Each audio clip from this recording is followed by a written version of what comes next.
Greetings, it is time for our monthly inflation update, and in this month's inflation update, we return to our familiar matrix over here, and this month I'm going to fly through this faster than normal in order to avoid too much repetition. But as always, I have these three parameters and 3%, 3%, 3% as the symmetrical threshold that has to be crossed. And inflation is higher than desirable only if all three of these numbers are above 3%. And these are not short-term numbers, these are 10-year moving average numbers for the first two and a 10-year US Treasury yield, something that trades in the free market. And all three have to be above 3% before I say inflation is optimal. Inflation is optimal when all three of these are exactly 3%, because when inflation is too far below 3%, then you have a danger of deflation, which is much worse than slightly high inflation. Remember that inflation is the fuel for technological progress, as I explained many times on this channel in a variety of videos. So the three measurements are the 10-year compound annual growth rate of the US CPI, the 10-year compound annual growth rate of the Goldman Sachs Commodity Index, and the 10-year US Treasury yield. Now these two you can visit in the links in the description box below, and I will post the results for today, February 29th, 2024, leap year day. We go now to the bls.gov website to see this US CPI number. So this is the bls.gov website, and this is the CPI index reading. And to get the 10-year number, we, as always, take this number, January of 2024, and then take the number exactly 10 years prior, 235 from February of 2014, and then see the compound annual growth rate between these two numbers over 10 years. And I'll show you a table that represents that. And then as you can see, there's a 1-month moving average. That spike of inflation that we had 2 years ago has long since dissipated. 2-month inflation rate, 3-month inflation rate, 6-month inflation rate, and 1-year inflation rate. As we can see, that spike of inflation in the past is getting further and further in the past. And these graphs tell the whole story, but now we can also go to that table that I often display to look at this with even more detail. So this table enables us to see how inflation has been measured across varying time windows, 1 month, 2 months, 3 month, and 6 month, and what each of those readings would be on an annualized basis, meaning the 1 month reading has to be taken to the 12th power, the 2 months to the 6th power, 3 months to the 4th power, 6 months to the 2nd power, or a square, and so forth. The 1-year CPI inflation rate is 3.1%. When this was high for a very short period, everyone said that the 1-year number is what matters, not the 10-year number or anything else. But now that this is low, those people are nowhere to be found. There's no consistent empirical measurement amongst these inflation screamers, and therefore they are either very dishonest or they're innumerate, but quite often both. And then for windows greater than 2 years, 2 years takes a square root, 3 years takes a cube root, 5 years takes a fifth root, and the number we're interested in, the 10-year compound annual growth rate of inflation, means taking the 10th root.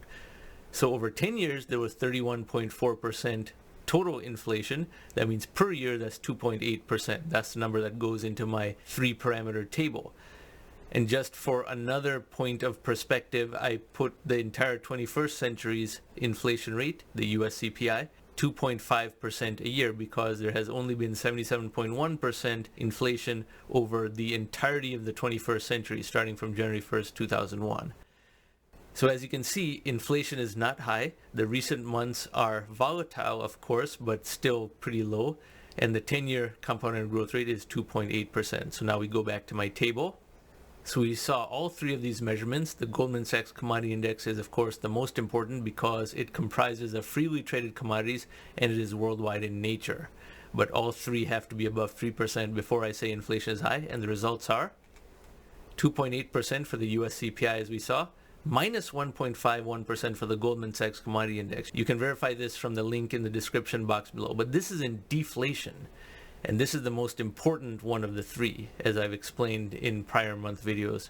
And then 4.23% for the 10-year US Treasury yield is the only one out of the three that's above 3%. So only one of these three measurements is above 3%. This one is pretty close to 3%, but is not above 3%. Remember, 3% is optimal. It's not some crisis level. So we'll have to wait to see if this even gets to 3%. And then the Goldman Sachs Commodity Index is nowhere close to 3%. It's in deflation. deflation. Elsewhere, I have explained why service price inflation is nebulous as a type of inflation because that's simultaneous with wage increases. Anyone paying more for a service means that the service provider's wage has also increased, so it's quite ambiguous about whether that's a bad thing or not.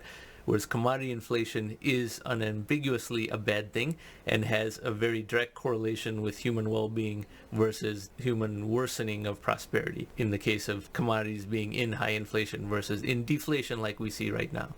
So, no, inflation is not high. I don't care what anybody says because the people who disagree are not able to put forth any convincing data or find the flaws in this data. They only debate via anecdote, and often in a very anti-intellectual and immature and emotionally driven way. That's why I have this video series up here in the upper right hand corner about how US conservatives and libertarians have utterly lost their mind on the subject of inflation, even up to the point of making things up, because they want to feel like a victim. Conservatism and libertarianism is drifting more and more into a victim mentality ideology. But since people like to debate via anecdote, let's look at the sectors that actually are in deflation in this most recent month. So this bar chart is from CNBC, and as you can see, many sectors are in deflation, as well as many individual products. Look at eggs. Eggs are at minus 28.6% deflation over the last year.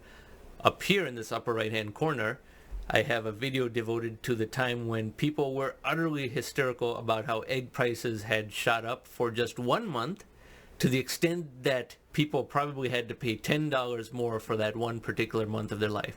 There's still people complaining about that, even though that was only for 1 month and it was a year ago, and how much of their expenses were devoted to eggs. Yet for some reason that became a big cultural meme, and some people are permanently scarred by the trauma that they faced from eggs being high in price in February of 2023. And then all these other food items are in deflation. Lettuce, apples, fish, and so forth are in deflation. Then here, energy. This entire sector is in deflation, minus 4.6%.